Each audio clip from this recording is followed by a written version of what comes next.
Hey guys, it's Miss Marfleck here. We're moving on to our next lesson in trigonometry, and that's going to be finding exact values. Finding exact values using our trig functions and our angles. We're going to be taking a look at angles from 0 to 360 degrees, and we're not going to see any quadrantal angles today. So no 90 degrees, no 180, no 270, and no 360. That'll come in another video. Finding exact values is a very big topic. We're going to be spending, I don't know, maybe 3 videos or 4 videos on finding the exact values. This is where we're really going to get that good foundation that'll help us in the next 3 and 4 lessons going forward. Now, with finding exact values, we know we can evaluate sine, cosine, and tangent of 30, 60, and 45 degrees because we know SOHCAHTOA and we know how to use the triangles to evaluate sine, cosine, and tangent. But we want to do more angles than just 30, 45, and 60 degrees. So when we built this unit circle the last time together, we saw that as we go around this circle on these special angles, if two angles have the same reference angle, they have the same exact value or the same coordinate point. It's just the signs that are different. So notice 120 has reference angle 60 degrees. That's the same coordinate point, just the signs are different. 225 has a reference angle 45 degrees. 315 has a reference angle 45 degrees. They're the same coordinate point, just the signs are different. And then just one more time, 30 degrees and 210 have the same reference angle, and they're the same exact value, same exact coordinate point. The only thing that's different is the signs are different. So what we're going to be doing is we're not just going to be finding sine, cosine, and tangent of 30, 45, 60, but now we're going to be able to find sine, cosine, and tangent of all these other angles around the unit circle. And we're going to do them by using the reference angle and then figuring out is it positive or negative based on what quadrant it is in. Now, when we built our unit circle, there's one thing that we saw when we put that first triangle in there. We saw that the adjacent leg was our x-coordinate, and the opposite leg was our y-coordinate. When we're talking in terms of ratios, by definition, adjacent over hypotenuse is cosine, and opposite over hypotenuse is sine. So we saw that our cosine of the angle is always our x-coordinate on the unit circle, and the sine of our angle is always our y-coordinate. Now I'm going to draw a little coordinate plane here. And this little coordinate plane is going to help us find the sign of that coordinate point, whether it's positive or negative. Because we know it's going to have the same value as our reference angle, we just don't know if it's going to be positive or negative. So looking here in quadrant 1. In quadrant 1, you go to the right, so your x's are positive, and you go up, so your y's are positive.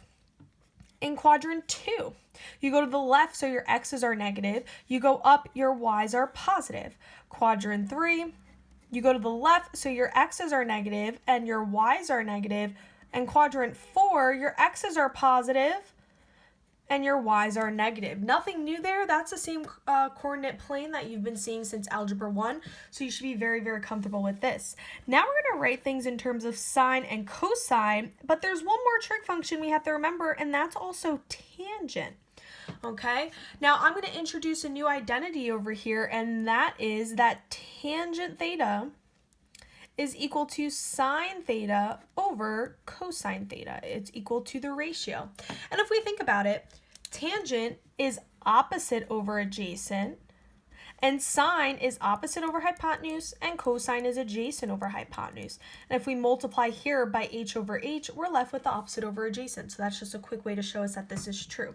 All right, but you need to know this identity here, that tangent is sine over cosine. Hopefully you saw that in geometry before. All right, so now we're going to start with quadrant 1 again, and we're going to be listing out our 3 trig functions, and we're going to see what trig functions are positive and negative in quadrant 1. All right, let's start with cosine. Cosine is our x-coordinate, and our x-coordinate's positive. So all angles in quadrant 1, cosine is positive. Sine is our y-coordinate, and our y-coordinates are positive. And then tangent is sine over cosine. Positive divided by positive is also positive. So tangent's also positive. Moving on to quadrant 2.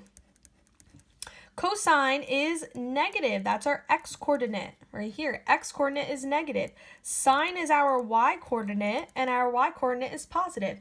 Tangent is sine over cosine. Positive divided by negative will always be negative. Moving on to quadrant 3. We have our x's, which are our cosines, are negative. We have our sines, our y-coordinates are always negative. And then now tangent is sine over cosine. Negative divided by negative is a positive. And then we're almost done here. There's that last quadrant, 4. Our x's are positive, so cosine is positive. Our y's are negative, so our sine of an angle is negative in this quadrant. And then now tangent sine over cosine, our tangents are going to be negative. But every time we want to see if an angle is, the trig function of that angle is positive or negative, we don't want to have to draw this out. We don't have to want to think about it. It can be a lot of work. So instead we use this acronym. This acronym is going to help us remember where each trig function is positive or negative. So you might have noticed here that in this first quadrant, all trig functions are positive. All right, so we have that A first. All trig functions are positive. Here in quadrant 2, just the sine is positive. So we're going to start with the big S, because just the sine is positive. Now in quadrant 3, just the tangent is positive. So we're going to start with the big T. And then in quadrant 4, just the cosine is positive. So we're going to start with a big C. And then that's going to be our acronym to help us remember all this. And that's all students take calculus. All trig functions are positive. All are positive. Sine is positive. Everything else is negative. Tangent is positive. And cosine is positive. All right, so really quickly, if I said, okay, an angle's lying in quadrant 3, is the sign of that angle positive or negative? It's negative because only tangent is positive in this quadrant. If I said an angle's lying in quadrant 2, is the cosine positive or negative? Cosine would be negative, all right, because just sine is positive. If I said an angle is lying in quadrant 1, is the sine of that angle positive or negative? The sine of that angle would be positive because all trig functions are positive here. And then that's going to really help us with finding these exact values. Really make sure you have this down somewhere, primarily this one. This one's very important. This shows us where it comes from, but you really need just these two at the bottom. All right, and then now we're going to move on, and this is where our kind of lesson really starts here with the practice problems, and our goal here is going to be find the exact value. So exact value means I don't want an approximation. I don't want you to plug it into a calculator and give me a decimal. All right, I want my answers to have radicals and to be the exact value. And then we're going to be check your answers with the unit circle. Now we can't do this for all of them, because we don't have tangents on our unit circle, but we do have sines and cosines, so that'll be helpful. We could always check our answers with the unit circle. Now, before we get started with number 1, I am going to put our 30, 60, 90 triangles over here. 30, 60, 90 triangle and our 45, 45, 90. You always need to have these with you when you are finding exact values. This is what we're going to use. All right, now there's a process I'm going to use in this video, and I'm going to want to see the exact same process in your notebook for your homework. All right, and then today you probably won't have homework because this is linked to a quiz, but the next time we meet, you will have homework, and it's not going to be a quizzy. It's going to be on paper, and I'm going to want to see each one of these steps. That way I know you're not just taking the value off the unit circle, or you're not just using photo math. So I need you to use these steps. And our first step is going to be identify the quadrant. All right, so if you're finding the exact value of an angle, you need to see what quadrant that angle is lying in. Once you have the quadrant, then you're able to say, is that final answer positive or negative, because you have the trig function and you know what quadrant it's in. So you use that. All students take calculus. Then you need your reference angle. And then we saw angles with the same reference angle have the same exact value, they're just different signs, and then that's when you're able to get your final answer. So that's the process that we're going to be following here. All right, we're going to take a look at number 1, and here we are, sine of 30 degrees. All right, so I ask myself, okay, 30 degrees is in what quadrant? Okay, it's in quadrant 1. Is sine, because that's the trig function I'm working here, is sine positive or negative there? Okay, in quadrant 1, all trig functions are positive, so sine is positive. And then C, what is my reference angle? Well, how far away is 30 degrees to the nearest x-axis? It's 30 degrees away. So now I'm able to take sine of this answer and then make it positive. So sine of 30 degrees is opposite over hypotenuse, and then I make it positive, and then there is my final answer. So sine of 30 degrees is 1/2. All right, but see how I list out these steps here? You don't have to put A, B, C, D. Actually, in my scrap work, all right, before I wrote down this lesson, Ms. Marfleck will show you, okay, I just put 1 positive 30 and then 1/2, okay? So you don't have to list out the A, B, C, D, but I do need to see what quadrant, is it positive or negative, what's the reference angle, and then your final answer. All right, here we are moving on to number 2. We're going to do cosine of 120 degrees. All right, 120 degrees is in what quadrant?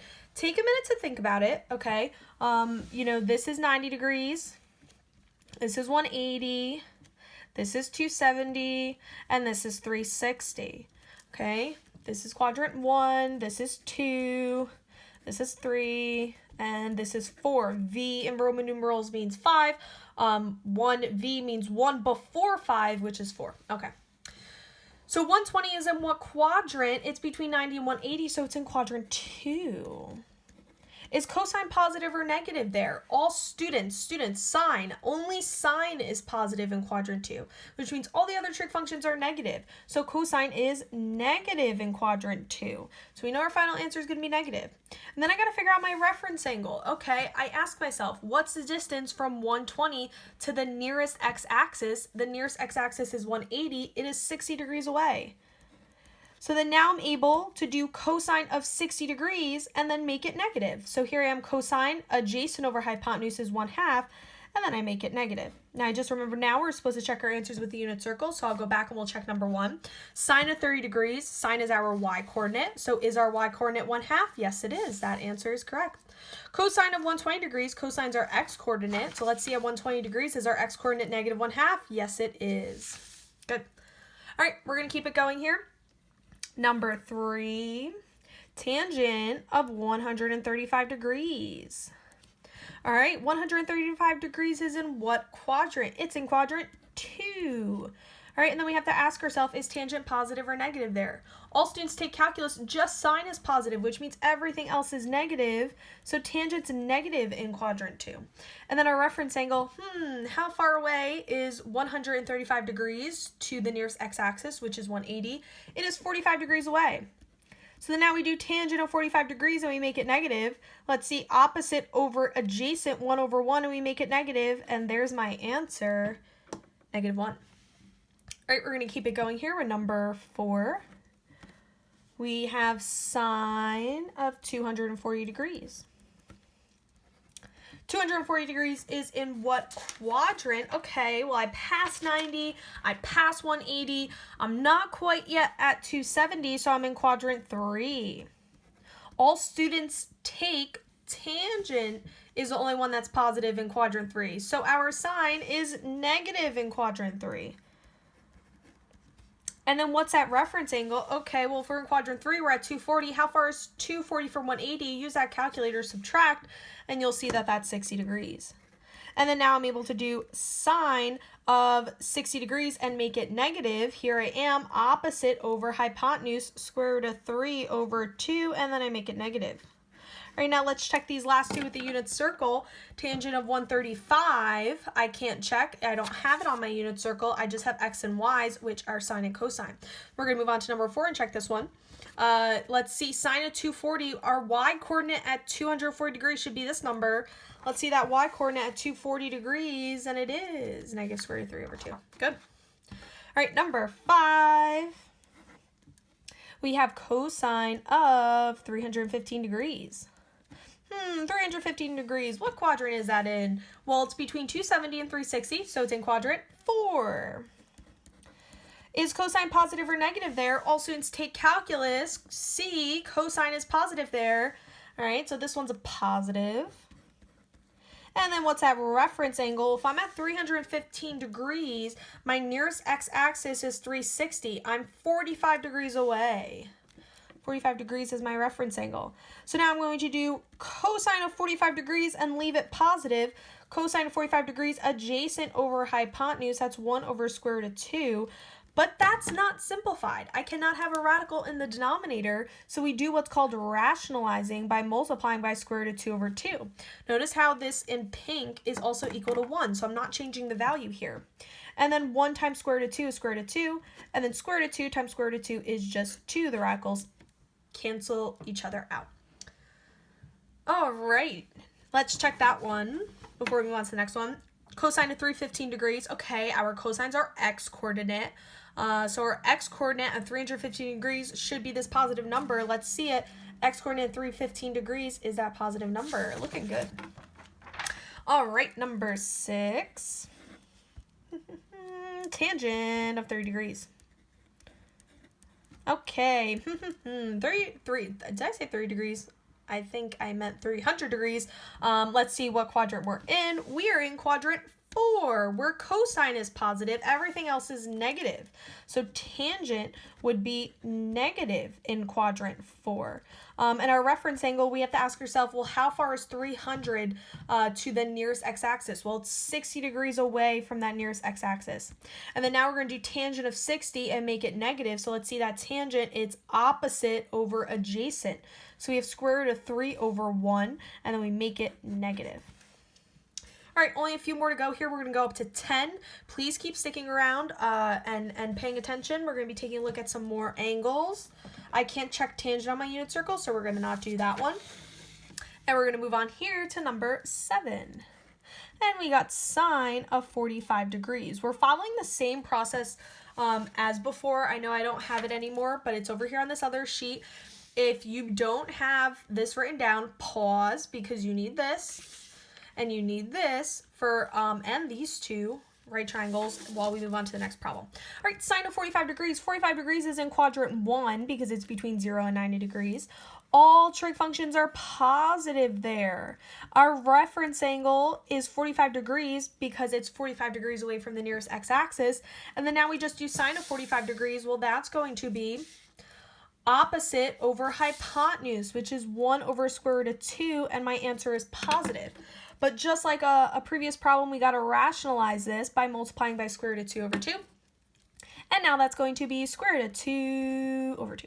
And there's my answer. All right, number 8.